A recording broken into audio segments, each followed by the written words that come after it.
دویمه مسله دا ده چې په دې ورځ باندې خلک قبرستان ته ځي، ډېر پابندۍ سره ځي او که څوک لاړ نشي نو هغه ملامته کوي هم. نو قبرستان ته تلل اجر شته پکې.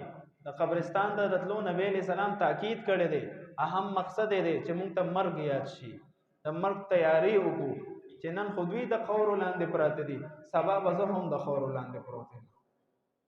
چې دا موږ سره یو سوچ پیدا شي، فکر پیدا شي، د آخرت غم پیدا شي. خو چې لیکن نن سبا د اختر کې تاسو وګورئ، خو چېرته ادیرې ته څوک تلي اندازه به ورته شوي، نو ادیرې کې هغه مقصد اوس پاتې نه دی.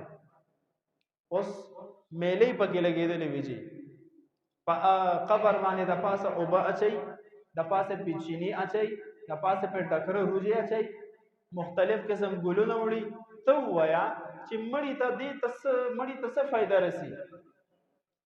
تا په د پاسه روجې واچولې، مړي ته څه فایده ورسېده؟ تا په د پاسه ښکلي ښکلي ګلونه واچول، مړي ته څه فایده ورسېده؟ مونږ ماشاءالله عقلمند خلک یو، خو په دغه ځای کې زمونږ عقل کار پرېږدي. مړي دپاره نیک اعمال وکړه، دعا وله وکړه، دا وله فایده ورکوي. ایصال ثواب شته، حدیثونه ثابت دی چې ته وایې سبحان الله الحمدلله، یا الله د دې اجر زما والد صاحب مرحوم ته ورسوي، د دې اجر ورته الله رسوي، په سیرو میرو ورته اجر نه رسي. دا اسراف کې راځي، بدعاتو کې راځي، دا مړي د څه کوي چې ځان هم په ګناه کې اخته کول دي.